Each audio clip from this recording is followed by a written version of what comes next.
21 जून को तड़के सुबह ईरान की ओर से मिसाइलों की नई लहर ने इजराइल वेस्ट बैंक के आसमानों को चीर दिया। इजराइल और ईरान के बीच हवाई हमले 9वें दिन में अब प्रवेश कर चुके हैं। इजरायली सेना और इजरायली एयर डिफेंस फोर्सेस ने बताया कि ईरान से हमलों को रोकने के लिए ऑपरेशन के दौरान इजराइल के विभिन्न क्षेत्रों में सायरन बजाए गए हैं। इजराइल जहां ईरान के परमाणु ठिकानों और मिसाइल प्रोग्राम को निशाना बना रहा है, वहीं ईरान द्वारा दागी जा रही मिसाइलें इजराइल के रिहायशी इलाकों में लगातार गिर रही हैं। बीती रात भी इजराइल ने ईरान पर बमबारी की, जिसका ईरान की तरफ से भी जवाब दिया गया है। इजराइल के खिलाफ दागी गई मिसाइलों को शनिवार को वेस्ट बैंक के कई हिस्सों में देखा गया। इसी के साथ ईरान ने साफ कर दिया कि जब तक इजराइल के हमले जारी रहेंगे, वे अपने परमाणु कार्यक्रम के भविष्य को लेकर किसी भी तरह की बातचीत करने को तैयार नहीं है। ईरान और इजराइल के बीच जारी संघर्ष को एक सप्ताह से अब ज्यादा हो चुका है। हर बीतते दिन के साथ दोनों पुराने दुश्मनों के बीच युद्ध और ज्यादा तेज हो रहा है और संघर्ष अब खतरनाक मोड़ पर आ गया है। रूसी राष्ट्रपति पुतिन और चीन जहां ईरान के समर्थन में आ गए हैं, वहीं अमेरिका ने ईरान पर अपने हमले को लेकर अपने पत्ते अभी तक नहीं खोले हैं। ऐसे में सबसे बड़ा सवाल यही है कि अगर अमेरिका भी ईरान पर हमला करता है तो मध्य पूर्व का भविष्य आखिर क्या होगा। इस बीच ट्रंप ने व्हाइट हाउस में एक बैठक की। इसमें उन्होंने कहा कि जल्द ही ईरान को लेकर फैसला लिया जाएगा। वहीं ईरानी सेना का कहना है कि वह लंबे युद्ध के लिए तैयार है। वहीं ईरान के विदेश मंत्री अब्बास अराक्ची ने धमकी दे दी। उन्होंने कहा कि अगर इजराइल के साथ जंग में अमेरिका भी शामिल होता है तो इसके गंभीर परिणाम होंगे और इसके खतरे से कोई भी देश नहीं बच पाएगा।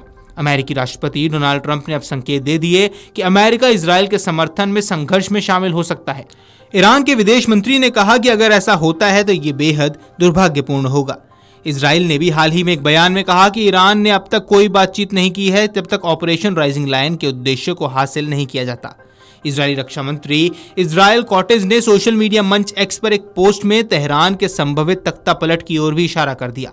इसमें उन्होंने लिखा, तेहरान के ऊपर तूफान गुजर रहा है, शासन के प्रतीकों पर बमबारी की जा रही है और उन्हें नष्ट किया जा रहा है। इसमें प्रसारण प्राधिकरण भी शामिल है। लोगों की भीड़ भाग रही है और तानाशाही का पालन इसी तरह होता रहेगा। इससे पहले इजराइल के रोटोवेग स्थित वाइजमैन इंस्टीट्यूट ऑफ साइंस पर 15 जून को ईरानी मिसाइलों ने हमला किया था। ईरान की इन मिसाइलों ने इंस्टीट्यूट पर बड़े पैमाने पर नुकसान पहुंचाया और संस्थान पर हमले ऐसे समय पर हुए जब 13 जून को इजराइल के हमलों में जवाब में ईरान ने इजराइल पर और मिसाइलें और ड्रोनों से हमला किया था। इस व्यापक क्षति के कारण इजराइल में कई वर्षों तक होने वाली शोध में बाधा आ सकती है, जो तस्वीरें अब सामने आ रही हैं। इन तस्वीरों में तबाही का मंजर साफ बयान हो रहा है। कभी ऐसी तस्वीरें गाजा से आया करती थी।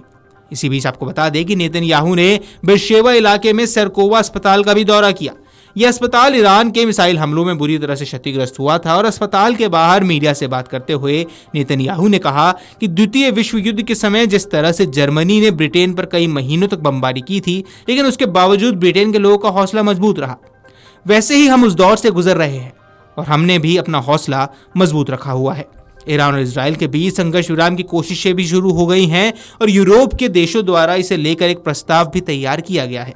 मीडिया रिपोर्ट्स की माने तो फ्रांस के राष्ट्रपति इमैनुअल मैक्रों ने इस प्रस्ताव का खुलासा किया, जिसके अनुसार ईरान को यूरेनियम संवर्धन का काम रोकना होगा, साथ ही ईरान को अपनी बैलिस्टिक मिसाइल कार्यक्रम को रोकना होगा और पूरे पश्चिम एशिया में सक्रिय उग्रवादी संगठन को भी अपना समर्थन देना बंद करना होगा। Video desk अमरउजाला.com।